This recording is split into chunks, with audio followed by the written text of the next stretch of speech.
Masha Merrill n'est pas du genre à évoquer sa vie privée à tout va.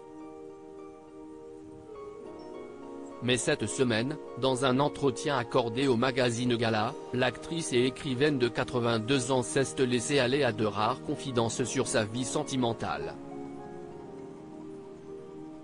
Elle s'est notamment souvenue de son idylle avec l'acteur Stéphane Fraisse, connu du grand public pour ses rôles dans les films Chouan, 5x2, Sans toi ni loi, Monsieur N.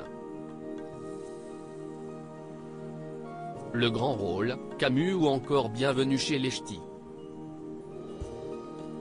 Un homme qui était de 20 ans son cadet, et avec qui elle est restée pendant 8 ans. Une belle histoire, sur laquelle elle est donc revenue dans cette interview.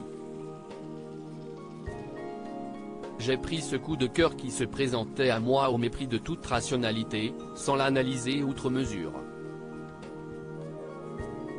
J'avais appris à ne pas craindre le lendemain ou son absence.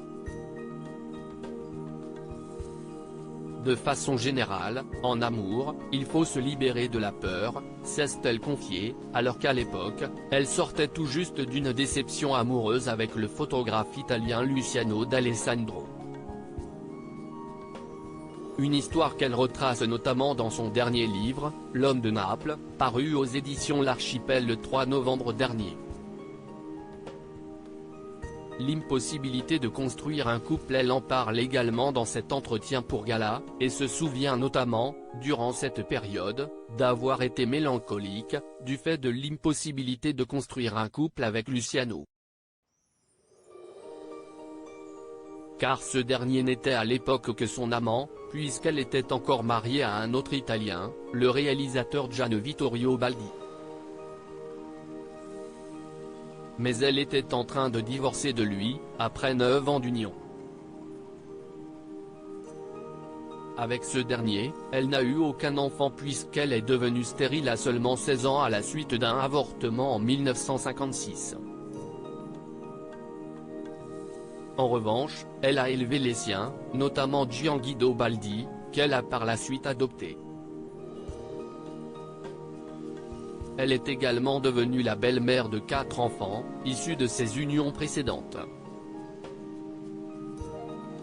Précisons également que dans cet entretien pour Gala, elle revient également sur ce qui est certainement son histoire d'amour la plus connue, celle avec l'immense compositeur Michel Legrand, les parapluies de Cherbourg, les demoiselles de Rochefort, l'affaire Thomas Crown, Peau d'âne ou encore un été 42. Ils s'étaient mariés le 18 septembre 2014 et filaient le parfait amour avant que le musicien ne décède en janvier 2019. Elle aura été avec lui jusqu'au bout.